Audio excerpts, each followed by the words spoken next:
பாவம் என்கிறார். நமக்கு ஒரு குமாரன் கொடுத்திருக்கிறார். கர்த்தத்துவம் அவர் தோளில் இருக்கிறது. அவர் நாமம் அதிசயமானவர், ஆலோசனை கர்த்தர், வல்லமையுள்ள தேவன், நித்திய பிதா, சமாதான பிரபு எனப்படும். இந்த பாலகன் இந்த உலகத்திற்கு எப்படி வந்தார் தெரியுமா?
கிறிஸ்துமஸ் வரும்போது ஒரு உற்சாகம் இல்லையா?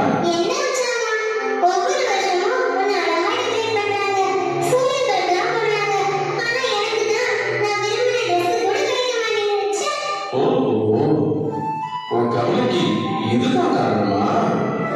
சரி, உன் கவலை ஒரு பக்கம் இருக்கட்டும். நான் ஒரு கேள்வி கேட்கிறேன், பதில் சொல்றியா? ஏசப்பா குழந்தையா பிறந்த செய்தி முதல்ல யாருக்கு சொல்லப்பட்டது தெரியுமா? குளிர் நிறைந்த அந்த ராத்திரியில தங்கள் மந்தையை காத்துக்கிட்டத மேற்பொருளுக்கு தான் சொல்லப்பட்டது.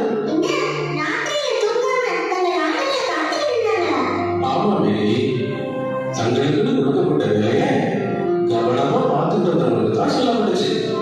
அது மட்டும் இல்ல, அந்த நாட்டுல ராஜாக்கள், பணக்காரங்க, படிச்சவங்க நிறைய பேர் வந்தாங்க. ஆனா ஏசப்பா பிறந்த செய்தி சாதாரண இந்த மேற்பொருளுக்கு தான் சொல்லப்பட்டுச்சு.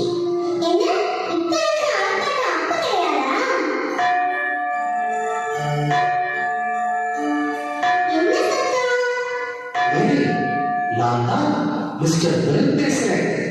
எருசலேம் தேவாலயத்திலிருந்து வரேன். என்ன சரி, கிறிஸ்துமஸ்க்கு ரெடி ஆயிட்டல?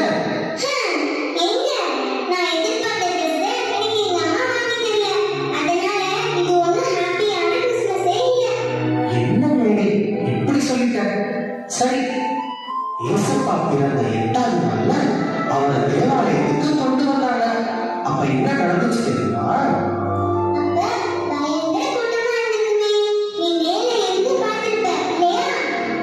அதெல்லாம் இல்ல மேரி, தேவாலயத்துல ஆண்டவருக்காக ரொம்ப நாளா ஜெபிச்சுக்கிட்டு காத்திருந்த 84 வயசுடைய அன்னாள் மற்றும் சிமியோன் அப்படின்ற தேவ மனுஷன் மட்டும்தான் இயேசுவை கண்டு வாழ்த்தினாங்க. மற்ற யாருக்கும் இவர் தான் தேவகுமாரன்னு தெரியவே இல்லை.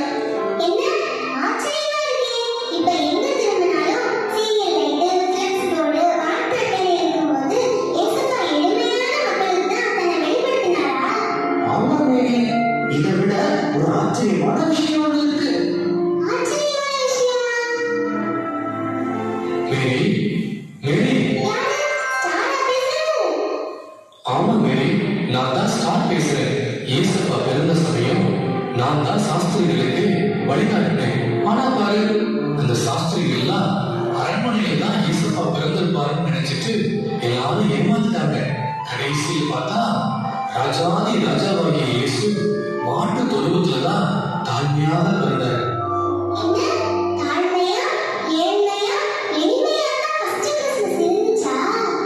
ஆமா மேரி, இன்னைக்கு பார்க்கிற அலங்காரம் ஆர்ப்பாட்டம் எல்லாம் அன்னைக்கு இல்லவே இல்லை. ஆனா உண்மையான மகிழ்ச்சி இருந்துச்சு. அது மட்டும் இல்லை, இயேசுப்பா பிறந்த நாள் மட்டும் பிரம்மாண்டமா கொண்டாடிட்டு இருக்கிறது நமக்கு வேணா சந்தோஷமா இருக்கும். ஆனா இயேசுப்பாவுக்கு எது சந்தோஷம் தெரியுமா?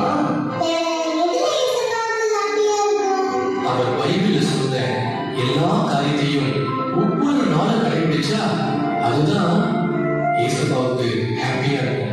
அப்படி எல்லாரும் பைபிளை ஃபாலோ பண்ணி இருந்தாங்கன்னா எல்லா நாளும் கிறிஸ்துமஸ்